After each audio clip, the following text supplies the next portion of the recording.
Locutors of Trek. On screen.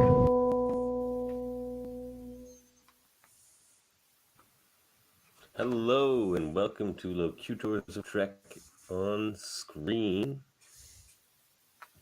This is our Class L Pro. Today is a good day to dive deeper into some topics from Debate 9. See what I did there, fellas? We are your hosts, Plain Simple Tailors, aka Dave and Devin, and with us tonight is co-founder of this show, Adam Woodward from Enterprise 8. How's it going, Adam? Good. How are you guys tonight? Good. Nice to see you. It's been a while, Dave. Yeah. Indeed. Yeah, man. It's been a while for our show. Has it? Off the deep end. Yeah.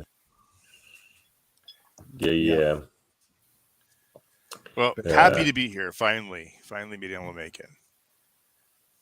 I got to show you my new shirt. My new shirt. Look. All right. Hit it. Oh, that is a good one. Nice. That's like a Pike shirt. Right. Yes, it is. Yeah. Pike likes to hit it. He does. So before we get going, I'm interested to know what Dave thought of Strange New Worlds, or have you watched it yet? I've seen a few of the. I think I've seen up to about 3 or 4. I think, and I absolutely love it. I think it's the best Star Trek currently being made. Yeah. Don't disagree. It started. I was like, oh yeah. They've really managed to capture the way Star Trek tells a story, like that thing that you recognize as Star Trekky about a story, without that flavor. Exactly, without having to sacrifice a contemporary sensibility about it, right? Which I think is really good. I think they did a really good job at listening to what everybody doesn't like about Discovery and Picard and whatever else, and fixing it all. They fixed everything in this. They're like, fine, you can have what you want, you friggin' nerds. Yeah. Not that I dislike those other shows, because I don't. Me neither. But I really like Strange New Worlds. That's all. Yeah. It's really hit a good kind of stride. The only thing that comes close of the new stuff for me is Lower Decks, but it's a whole different thing. I do love Lower Decks. Lower Decks is fun for sure. Yeah. I finally got through everything just recently, so. Right on. Yeah. Well, for me, the very difference and novelty of Lower Decks is kind of what sells it for me. It still has that flavor as well. Prodigy now. In a similar way, Prodigy's novelty and the sort of weird premise of the story. It's a challenging first episode in some ways, even though it's a good story. But yeah, after that, I'm starting to like it better every episode. Anyway. So it's been a while since we've seen you all, auditors of Trek. But here we are. We're back with a probe. We're going to launch 3 probes tonight, and we have an episode that I've just about finished editing, and that'll be up. We thought we were recording the 19th episode of our first season. In fact, it was 18, Dave. So we have. Yeah. God, are you telling me? Are you seriously telling me you have a problem with lists on this episode? And it wasn't necessarily entirely. How comforting. Normally, I am the one who has no idea where I am in the list, and I am that person still. It's nice not to be alone there. It's a good thing it was our comedy episode, because it wasn't. It was a bit of. It wasn't our best in a lot of ways. Maybe, I don't know. I think it was good, actually, but it wasn't our most prepared. Let's just put it that way. It was a comedy of errors, but it was on theme. But anyway, they'll go soon, and then we have 2 more of our first season, and then we'll take a little break. I'll throw up some best of clips and lists and segments and stuff for a little bit, and then we'll get on to season 2. But, there will be on-screen segments all throughout that time, I would imagine. Probably have another trouble with trivia coming up. But anyway, I digress. The Class L probes are we take topics from Debate 9 that we think need to have a little more discussion. We each picked one. Would anyone like to go first? Oh, Nobody cares. So I'm going to pick one. Happy to jump in. Today is a good day to die. All right. Is today a good day to die a better warrior's motto than victory is life? So, of course, I didn't get to debate this one on the show because it was the one I came up with. So I've been looking forward to discussing this one. Well, for me, I mean, this pits the Klingons, of course, against the Jem'Hadar in terms of not only their battle prowess, which we see in many instances over Deep Space Nine, but also, I think, pits them in terms of their philosophy, their culture, their methods, and ultimately sort of their sort of fundamental ethos as warriors. So I think it's a really interesting question. It is, and I have two. I have two ways on this one. You know, number one is like it's such a definite statement. I've got nothing to lose. We are going to give it our all, and if I die along the way, I gave it my best. Which one? You know, both of them. No, today's a good day to die because I think that's just it's a finite statement. You know, I'm okay with it. I'm okay with dying today as long as I'm dying in the cause. Right.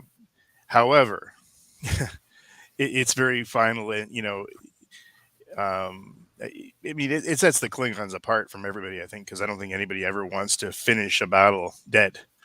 You know, even the Jem'Hadar. But victory is life kind of has that finite nature to it as well, because they're like, without victory is death. Sure. Yeah. Yeah. And I mean, I think the different way in which like death shows up, in one it's named as death, and the other one is just the alternative to victory. I think like shows something pretty fundamental about like the way both species approach this thing. Right? Like one of these is thinking about Sto-vo-kor, one of them is thinking about glory, one of them is thinking about songs that'll be sung in drinking halls with blood wine flowing for centuries to come, maybe, and a house named after them if they're really good at this. And the other dude is thinking about what do Jem'Hadar think about? Well, I think victory is life. Victory, you just made a great statement. Victory. If they're not victorious, life ain't worth living, right? Well, it's interesting to think about how those statements kind of affects different levels of combat, as far as to the individual, as far as preparing yourself for a battle, or getting into that Zen flow state to be the superior warrior in that fight. Right. Like one thing it's for hard me to say is which that, one does better. The Klingon one sounds more like a Zen kind of thing, but like is it saying, like Adam, but is it? To me, like it's a very casual comment that we've heard many times in Star Trek over the years, whether it be like a little skirmish or Battle of Wolf 359. Everything is to lose if they don't win, versus just a little thing where it might not matter. Like I was doing work this afternoon, so I decided to put some Star Trek on in the background. And I watched Rathacon. I watched Rathacon and Search for Spock. And Search for Spock. You remember the beginning of Search for Spock where Christopher Lloyd's character is captain. I can't remember his captain, whatever his captain. But he had his girlfriend on that freighter, that Earth freighter that gave the codes. Captain Krug. Yes. Mm-hmm. And basically, she implied that she'd seen the plans to Genesis. And then he goes, "That's unfortunate." And then she says, "Understood." And she says, "Goodbye, my love." And that's that. Like, wow. Yeah. The only thing, now I'm kind of like second guessing myself as far as like the preparedness for battle thing. Victory is life almost seems a bit more affirmative in that way. And it's almost more all-encompassing. Like that's all the Jem'Hadar seems to think about. Whereas a Klingon might be distracted by like the like booze later on, or like whatever they're thinking about beforehand. There's a lot going on with a Klingon, but all the Jem'Hadar thinks about is that victory, and that is tough to overcome. The only thing I would add is that's kind of like half of it, whereas the full phrase is usually obedience brings victory, and victory is life, which kind of changes it maybe a little bit. That's not how I presented it in Debate 9, but they do usually add the obedience brings victory part, which I guess is a military statement. I mean, I think probably most militaries would agree with that, but it is Sure. Does change it a little. Yeah, and I mean so to me, what it comes down to, I guess, is the difference between who a Jem'Hadar is and who a Klingon is, and fundamentally, that brings me to Worf's gladiatorial combats against excessive Jem'Hadar, where in the end the Jem'Hadar look up and say, all I can do is kill him. I think there's something really deep in what the Klingons say, in that they know that victory goes beyond the limits of life. If you want to try and put it into Jem'Hadar terms, right? They can win. You think about the Dahar Master fighting off 3 Jem'Hadar ships impossibly, while the other, is it the Rotarn or whatever ship it is, escapes, right? Like, there's something that allows Klingons to do the impossible in that orientation toward their own death and the sense of their own mortality, as opposed to just that sense of fulfilling the purpose of another, right? They kind of grab it by the horns and make it their own. That would be my argument for it. I'm with you on that. I think that, you know, just the statements in themselves are just so much are culturally and defining. Absolutely. It's almost like, you know, America, life, liberty, and pursuit of happiness, and Canada, peace, order, and good government. Yeah, exactly. Right, and it.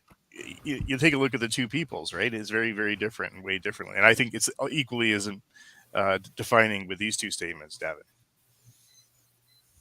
You know what's sad? I forgot to launch this probe. Okay. Well, it is a good day to die now. What you guys are saying is totally true, and these phrases actually encapsulate what you guys are saying. Whereas victory is, or what we're all saying, I guess here, victory is kind of that all-encompassing cultural belief system that the Jem'Hadar have, where it's all they do and all they think about. But today is a good day to die has that joy in it. It does. And that allows them to go, like you say, Dave, in that the scene where Worf has to keep fighting them all. The Klingon can always push themselves a little bit further, it looks like, because they have that joy and that belief in Sto-vo-kor, and they're like, well, even like the harder I push in this, like the quicker I get to Sto-vo-kor, and like the bigger my party once I get there, and like, yeah. There's something that reminds me of like Socrates' great speech when he's condemned to death by the jury of his sort of quote unquote peers in Athens, right? He's like, well, I thought more of you would vote against me, first of all, so thanks for that. And then he goes on to say, you think you've stopped me here, but either death is a sleep of the most uninterrupted sort, and who wouldn't like that? Or I go to the underworld and get to talk to Heracles and Perseus and Theseus, and I'm going to do the exact same thing I'm doing here. And you will remain depraved. So take me away. That's right? Like there's something marvelous in that. I think the only thing we should add to this particular question, perhaps, is if we take both of these, because we discussed how it defines them culturally, and perfectly so, really. it's hard to say which is better because of that, because they are so different. So what if we were to take these phrases and give them to a Starfleet But what is army, Starfleet's let's statement? say? But what is Starfleet's answer? Well, they don't have a warrior's motto that I know of. It's just but if you were to, but my point is like to take a group of people that aren't Klingon, they could be Andorians, it doesn't matter, but take a group of people that, from that time period, we'll say, that aren't Jem'Hadar or Klingon. Which of those phrases do you think would benefit them more in achieving their? I believe that they fit more into the victory is life phraseology more than today's a good day to die. I often wonder, and I'm surprised, when you look at, again, Star Trek in the lore, is the fact that the Klingons actually have an organized government is just fascinating to me, because it seems just chaotic. But they have the council and whatnot. I mean, like, they have something, and they have sewage is still going places, right? Somehow they have some kind of functional bureaucracy. They do. Well, but it seems like about the ships. Chief's like, how can a ship operate like that if everyone's potential assassins? And they're like, no, because there's an unspoken thing there. You can only kill a direct subordinate or superior. But it seems a very chaotic way of living to me. It does. Yeah, I mean, in a way, it. I think, in some ways, that the Klingons remind me, at least in the way they show up in Deep Space Nine, they remind me, or like they kind of resonate with like that transitional period in Mongol history, right? When they've already established the Mongol Empire, and it's now splitting under the sons of Genghis Khan, and the sense of what it is to be a Mongol, or what it is to be a member of this thing, is still defined by a certain kind of discipline and warrior spirit, and even a kind of esprit de corps with your own like brothers in combat. But at the same time, if somebody weakens, or if somebody turns tail and runs, or if somebody betrays their unit, then right, you take them right. It speaks to me of like a historically sophisticated warrior culture, where the Jem'Hadar, in a way, are like a people without history, as far as we can tell. It's just the next generation of Jem'Hadar coming out of the factory. Their history would just be their origin story from the founders. Yeah, and for that reason, I would agree with Adam that and both of you, I guess, that it's probably an easier motto to pick up in the beginning, that obedience brings victory and victory is life. Because if you have a bunch of people trying to figure out how to resist, saying, right, everybody get your phaser rifle, you stand in your line behind the barricade. When I say fire, you just shoot and don't stop until I say stop. And we might have a chance, right? Obedience is victory and victory is life. I can see that, I could see victory is life, obedience is victory, victory is life being more applicable to more people. But for a certain... Including Starfleet and the Federation. Yeah, I think I agree with you there. But for that certain kind of person, and even certain kind of Starfleet officer, probably, your Shaxes, your Kirks, your Rikers even, maybe. Certainly Worf.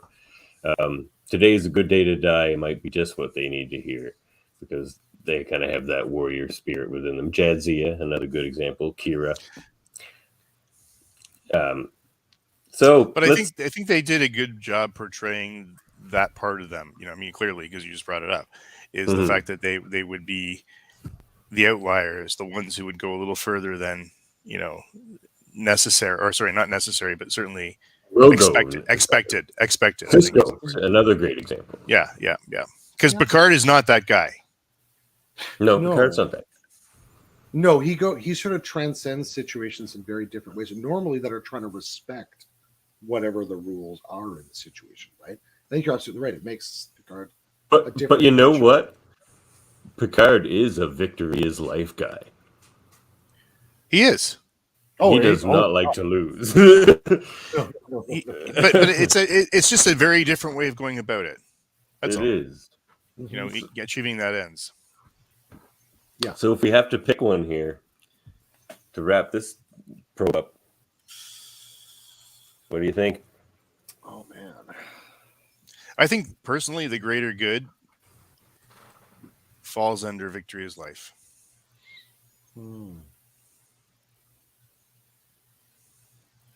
I'm gonna say today is a good day to die, just because the other one seems too joyless. Yeah, it does. But that's.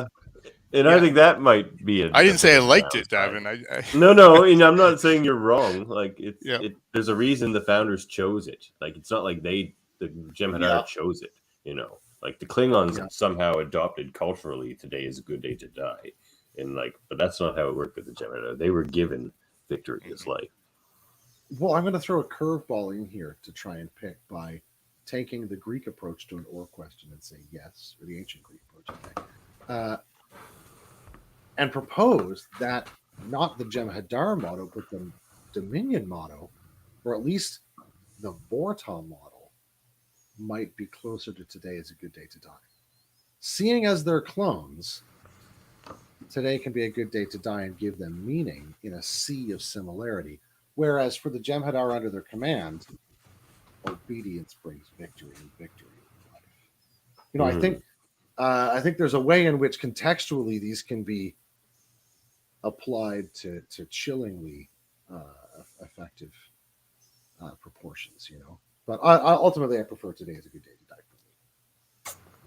for me. Okay, that was a good one, fellas. Good discussion there. Certainly more in depth than the 2 minutes it got during debate. But wait a second here. I'm going to agree with you guys. Yeah. You know, I do agree with you because I find more joy in that statement. I think every time that you hear it, you go, "Oh, this is man, they're committed. They're in." No, look, I think you may have answered the question most honestly, Adam. I think me and Dave maybe left with our hearts a little bit more, but that's what that statement's all about. It just depends on how you want to parse it. Like, it's tough. All right.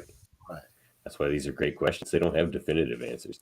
Okay. Davin, bring up mine because yours is much more fun than I think more philosophical than mine. Okay. Here comes Adams. Let's launch another one. Does Deanna Troi commit professional malpractice by reading the emotions of her patients, crew members, everyone around her, basically? Go ahead, Adam. Why did you pick this one? I have to admit that over the years, I haven't really come to the conclusion whether I like her or not as a character and as a crew member. I did like her a lot better after Captain Jellicoe straightened her out and put her in uniform. However, I do find that little bit that she got in Picard, she was phenomenal.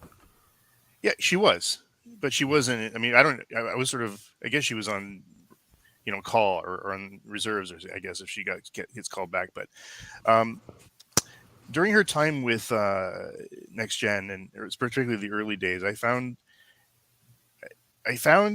her as an officer very wishy-washy. She offered too many opinions and not enough. Captain, you should do this. As an executive team, you've got to give the captain the advice to make a decision. And I think she muddied the water too much because of her emotional contact with whoever she was dealing with.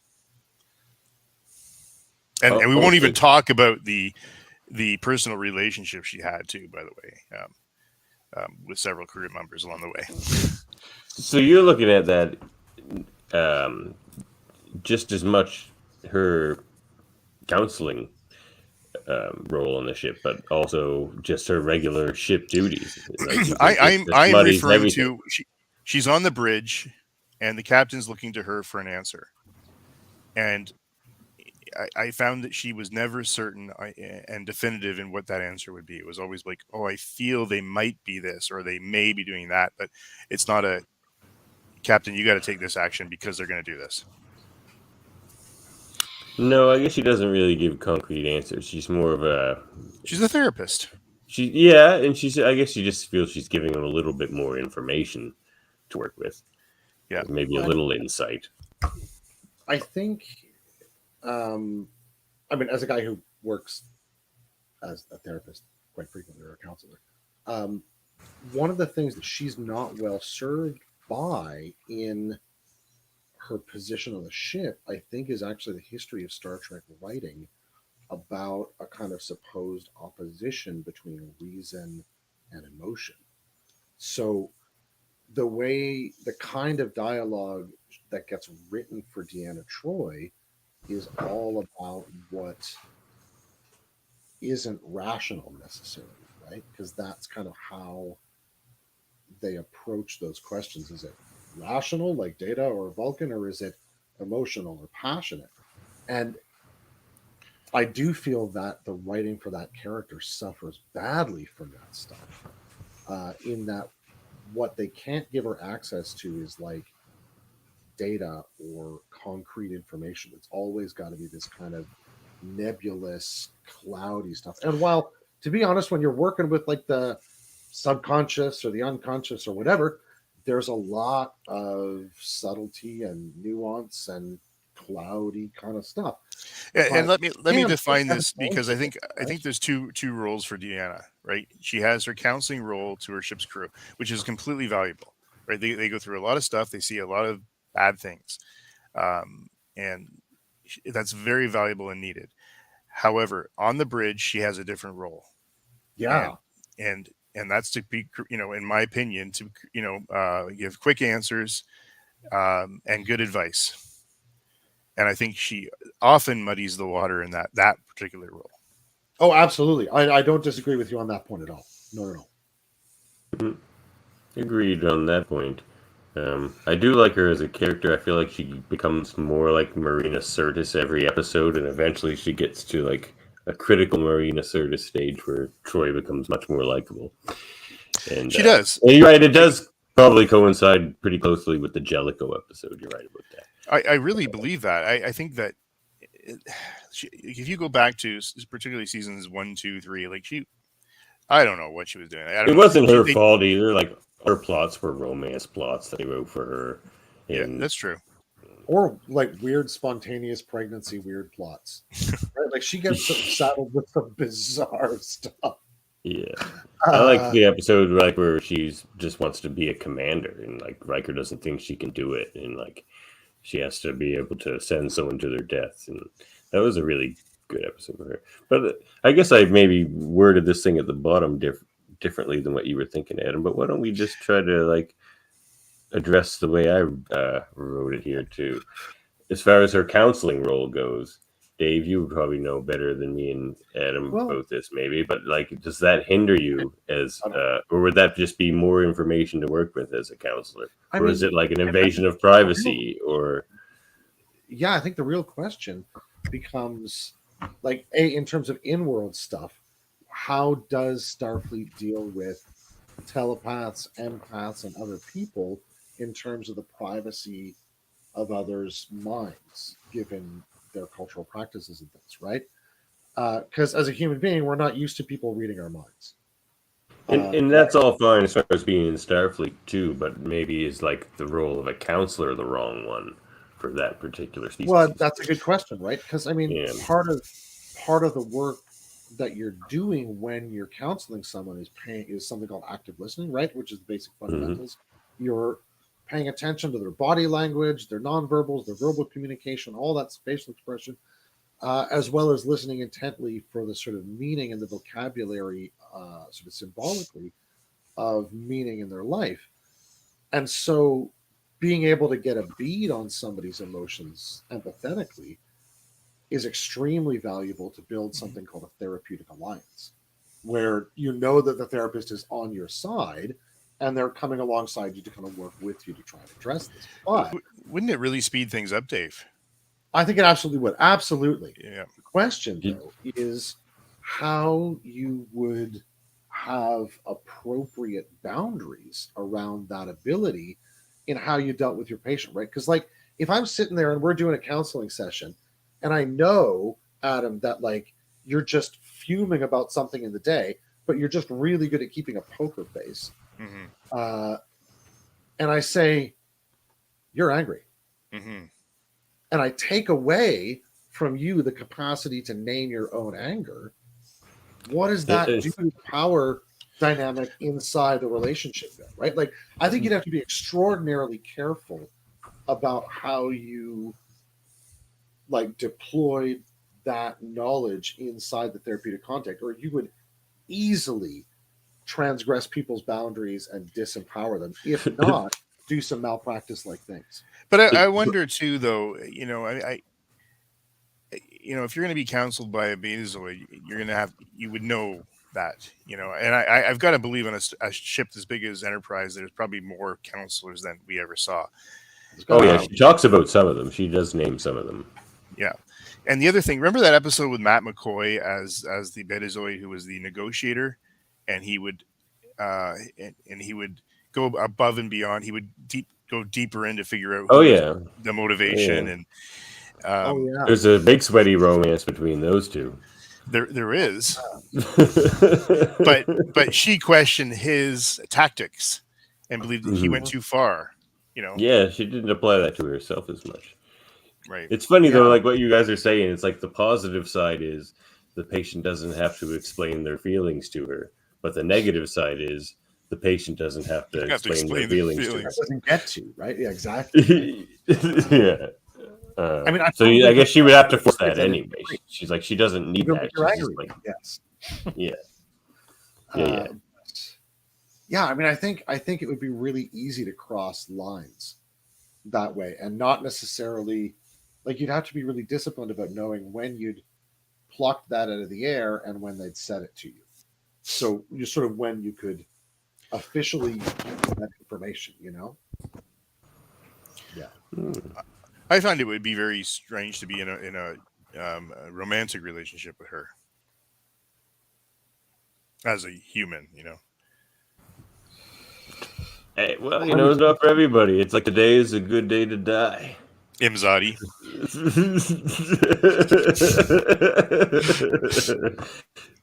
All right, so we got to come down on a line on this one too for this. Yeah, that one. It wasn't too much there, but it was still to me interesting.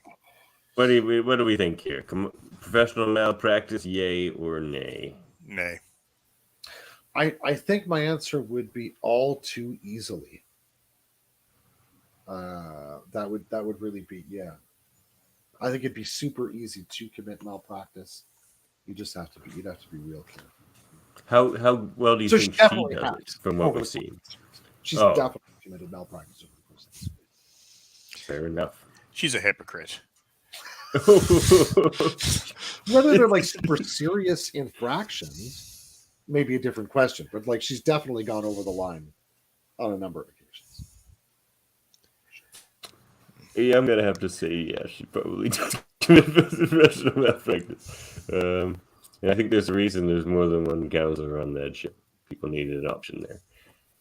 But I do like Deanna. I want to put that right up there. I like Deanna post season 5. That's answer to that. And all the movies. Yeah, she's great in the movies. Oh yeah, she's great in the movies. Actually. All right, let's launch another one. Does Admiral power corrupt absolutely?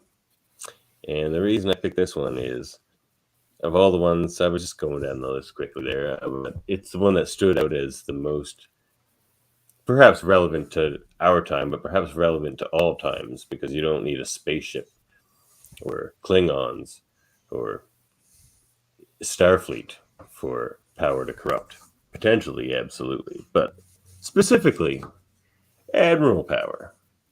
What's up with these admirals, these badmirals, fellas? Yeah. No, because there's a lot of badmirals, and you'd think the way we see Starfleet officers that the best usually rise to the top, and something's going wrong there in the admiral position. You know what it is, though, Davin? I've given this a lot of thought over the years. I don't know. But I think it's very simplistic for a captain, Picard, Kirk, whoever, to judge the admirals from their captaincy, because typically captains are dealing with one issue at a time. They have the issue in front of them, whether it be a negotiation or a battle or just whatever they're doing, just the job at hand. However, I think when you ascend to the role of admiralty, you are now responsible for a fleet, or you're responsible for a sector, or whatever. I don't know how they set those things up in Starfleet. I think it is sector usually. Yeah. But what that really does, I think, is really complicates things when you're dealing with the Klingons, Romulans, blah blah blah, and you got this player and this player, and you can't.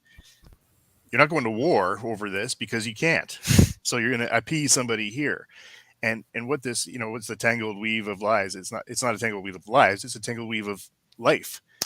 And to keep everybody happy and things going accordingly, I just don't think they're set up for success ever.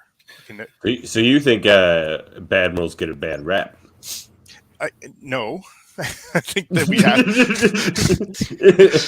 but I don't know how they can possibly win. I think it's fair to say that you're probably right that very often we see admirals getting caught, unless they're like taken over by aliens or something like that. We often see them getting caught kind of doing realpolitik, which is a kind of thing that captains, it's both seen as like an immediate failing, like what is it, Errand of Mercy or whatever it's called, where they go back to the planet, or no, A Private Little War, the original series episode, and several others where, captains getting over involved in a planet is shown as pretty unforgivable, because it's a clear breach of what they're doing. Whereas I think, as Adam says, once you rise to the level of an admiral and you get involved in these sort of diplomatic or foreign relations or internal economy of power discussions, there's not always clear-cut answers to these things. And you get involved in situations much more like Sisko talking to Garrick than you do, Kirk tangling with a Gorn. I think probably on average, right? They're much more difficult questions. The other side is, I think there's to throw kind of my 2 cents into the mix would be that there's that old adage about the people who seek power are not always the best people to have it, right? Those who wouldn't do the job except for cringing at the thought of any of those guys and what they would do with the job might be the person to give it to, because they don't actually really like Martok. Right, the philosopher thrust upon him. Yeah, Philosopher King like Martok. So I wonder if what we see sometimes among the admirals are people who want to be those power players, rising to the level where they can indulge those appetites as well. So if I gather what you guys were sort of saying, go ahead. I'm just reading here on the side here, the quote by Lord Acton, right? And he was the guy, power tends to corrupt, and absolute power corrupts absolutely, right? But it goes on. Great men are almost always bad men, even when they exercise influence and not authority. Still more when you super add the tendency of the certainty of corruption by authority. So basically, it just says that, to want that role, you are craving that power, and that corruption is just not a necessity. It's an evolution. It's going to happen. It's a certainty. Well, and I think Acton's also saying that you can't trust the Philosopher King to have a lifetime appointment either. Absolutely. Even the Philosopher King may well get wrapped up in the job eventually. Yes. Yeah, we don't seem to be running into problems with like newly appointed admirals. It's the guys who've been stewing around with all this stuff for a decade, and they finally have their plan in place where they're going to make a move that they have to do because it's what has to be done, and they know that. They're the only ones that know. They've done their chess moves to make things happen, and now it's all gonna I do. So what you guys saying is it's not does Admiral power corrupt? Absolutely. You guys might say that based on maybe if I take your arguments correct here, that corrupt may not be the right word. Because you're like, they have to. You're like, if they know now, they know all these pieces, and now they have to like do these things that would seem bad to a captain. So is that corrupted, or is that like, now they know? No, I think because they end up using their position to pursue private ends, right? And that's a problem right there. It's almost like an allegory of like the old senatorial class in Rome or the House of Lords in parliamentarian England, around the Civil War period, or the senator class or congressional class in the States, right? Where they just end up floating above the populace to some level in ways that make them feel empowered to do all sorts of grandiose things. We're also dealing with the character of a military-industrial complex there, right? Because Starfleet has one. They've just tried to tame it to be an exploration and defensive endeavor rather than something else. I mean, you're an empire that expands at such a rate that they do. You can legitimize a very large defensive fleet that can be turned into an offensive one when the Borg show up and that sort of thing. But with some effort, but yeah, absolutely. Yeah. But I don't know about you guys, but I'm always surprised in not a nice way when when we're watching Star Trek, whatever series, and you get into the Section 31 kind of activity, right? Or how about that Next Gen episode where they talked about that ship that could cloak itself and was stuck in that asteroid? Remember that, Captain? Yeah, the Pegasus. The Pegasus, right? And it became this, this thing that Riker could never talk about. And Admiral Pressman, he was a very driven fella. Now he's a perfect example of an admiral because he felt he was doing the absolute right thing. But maybe he was. Maybe it would have been better for Starfleet to have that technology, even though they said in the Treaty of Algeron they would never do it. But their argument against Pressman was that he was going to ignite a war by doing this. Yeah, yes, probably. Sure. Well, and I think you make a good point, Adam. There may be in terms of what the sort of classic political theorists of like sort of early modernity would have called reason of state. That is the state as an organism's desire and need to survive and propagate its own life. It may require, or this is the precursor to realpolitik, right? Like it may require agents or creatures that can do these sorts of choices. So, I mean, referring to a different franchise, it makes me think of somebody like the agent from Serenity, who says, like, I have no place in the world I'm trying to build. Mm-hmm. I'm a monster. I know that. Right? And I think there's ways in which even, now I've lost his name. The guy who's the head of Section 31 over DS9. Sloan. Yeah, he says very much the same thing. Yeah. Admiral Marcus. Not a good man. I know you. Oh, you guys aren't Into Darkness. Admiral Marcus. Remember creating the giant, the giant ship just so we could, if there's a war coming, who's going to fight it? You? No, I am. He was a bit of a xenophobe though, but yeah. And I think, Admiral Cartwright, another one, was a problem. I mean, they're all problems. Well, I suppose maybe another way to talk about this question is what is this motif let Star Trek do in terms of storytelling? What is the motif of the corrupt admiral allow? Thank you, Dave. Yeah, there are not like Dave checking in. Admiral Vance on Discovery is not corrupt. Yep, I agree. Admiral Janeway seems like straight and narrow admiral. Yeah, because we never saw enough of her as admiral. That's why. There are definitely some good admirals. Yeah. No, and Admiral Vance just hasn't had enough time yet, and he's been fixing his stuff close to home. He follows that up with 99% of admirals are evil. He just named like the only two. He's like, these two are nice. Admiral Picard, I guess we could say he's okay so far, but Yeah, that's true. He went off the rails there, and they swore at him. that's true. You know the admiral that swore at Picard was like in a metal band called like Vulcan Death Grip when she was That's younger. awesome. That's Yeah. awesome. That's Yeah. completely awesome. Anyway, back to the question that Yeah. I think that what this whole kind of trope or motif of like the corrupt admiral does, at least like just on a first glance at it, is at least it allows them to do is have a very like enemy, right? Someone who's in Starfleet and very much supposedly operating by the same values, who can provide a kind of foil dramatically and narratively to explore and almost like put a microscope on some particular question.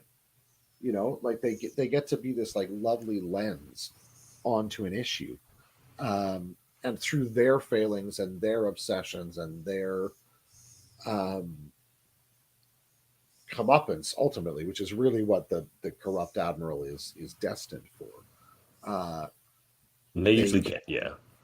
Ultimately illustrate a kind of ethical lesson, I would say, more than a moral lesson necessarily. And the thing about particularly it's often enough, right? I honestly don't like that storyline. You know, it takes away the romanticism of Star Trek and makes it a negative thing all the time that you run into these admirals that are usually up to no good doing something. But I think usually really those questions about life on Earth, honestly, right? Yeah. But sorry, you go can ahead, see why the captains are always outraged by Section 31, though, and the admirals are just like, oh, we don't need to talk about that. Yeah.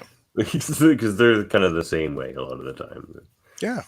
But is it in a way to protect the Federation or protect Starfleet? Like, I mean, is that their ultimate goal here? Whether, you know, whatever the cost. A lot of these, I think what we've seen with a lot of the badmirals as well is that the thing that drives them to their downfall, I guess you could say, is something that usually happened to them when they were a captain, something they carried over into that role.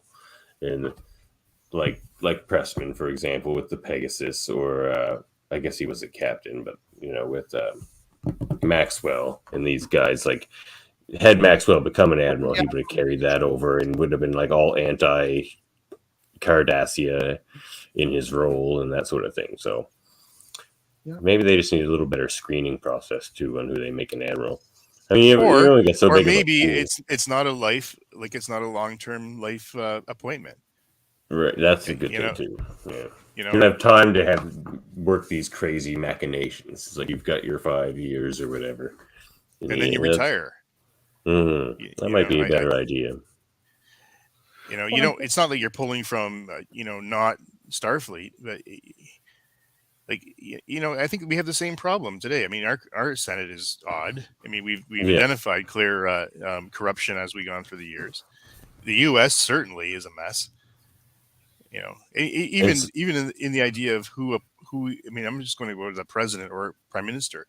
Do you really believe out of 300 million people in the U.S., the best people run for president? No. Right. The best people have real jobs. But you have to have some kind of switch in your head that says, I can do this, and I don't give a shit about anything else that comes my way. Mm-hmm. Yeah, and that becomes kind of personal imperative as much as a public one at that rate, I think, if I'm hearing you rightly. Like it identifies like with your own personal ambitions, essentially. And that's a dangerous recipe. Mm-hmm. I mean, I wonder if there's also a distinction to be drawn between what you might call like fleet admirals and like headquarters style admirals. Because your Nechayevs, some of the other ones who seem to be out in the field, like in a sector running some stuff, seem to have enough on their hands that it's hard for them to get into too many high level intrigues. Ross, Nechayev, yeah. You know, I would agree with Ross that is certainly assessment. running tons of intrigues. They're all sort of counterintelligence intrigues, though, right? True. As opposed to the Pegasus or that sort of thing.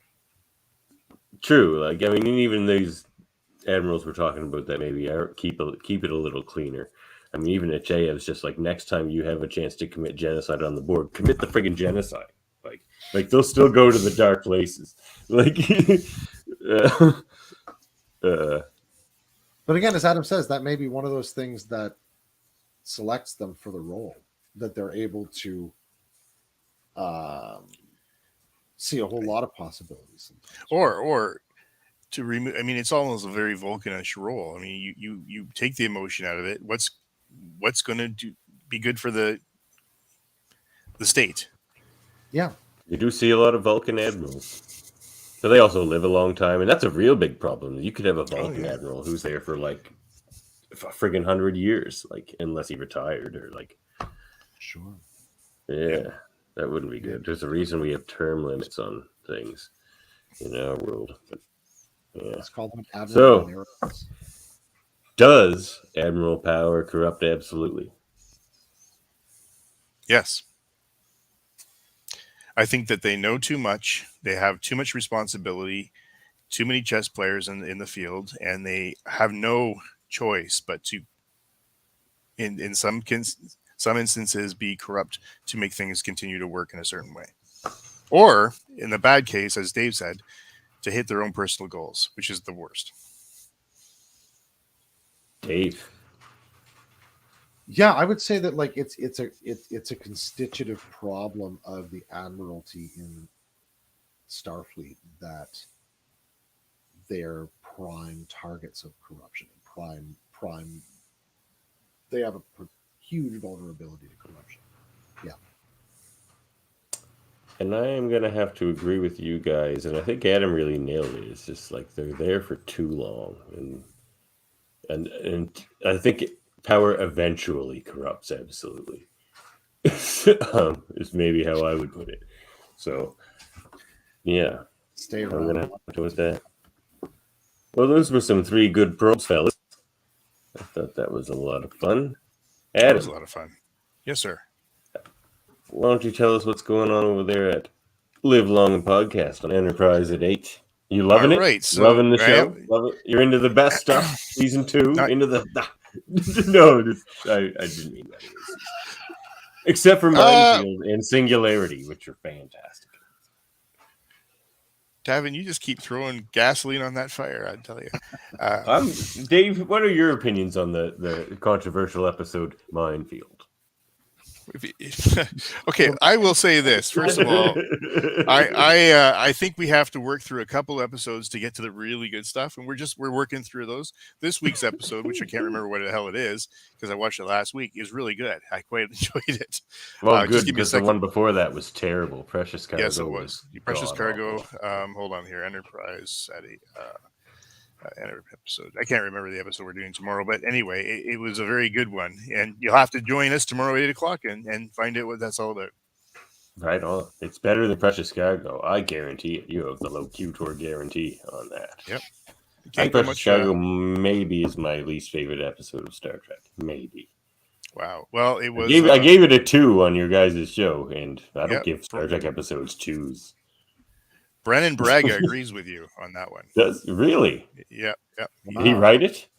No, he did not. He thought it was he just hated it. Yeah. He hated it. All right. Interesting.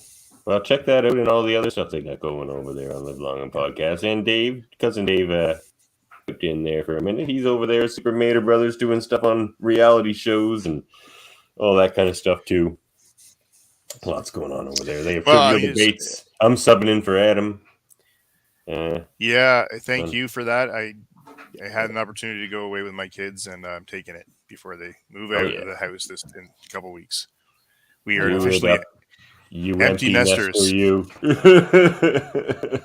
That was a sitcom back in the day I used to watch, even though I was too young to be watching Empty Nest. Anyway. Check out my other podcast every Tuesday. X-Rated, the X-Men animated review show. We review episodes of X-Men, the animated series in order, the proper order.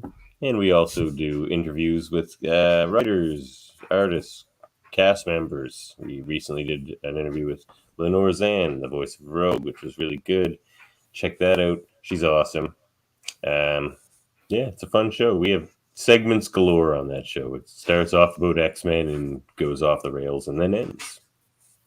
That's how we do things over there. And, check out my co-host, Andre's podcast, Make History's Podcast. He's on a bit of a hiatus over there, but there's a good back catalog you should go check out. Tons of cool interviews over there.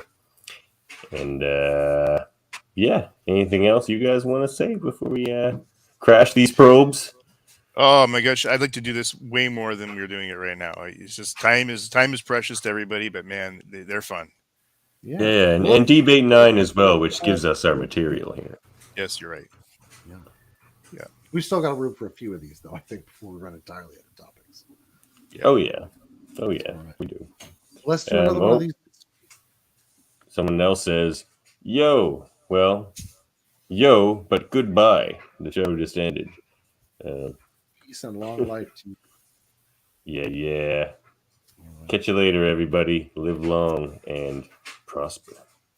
End transmission.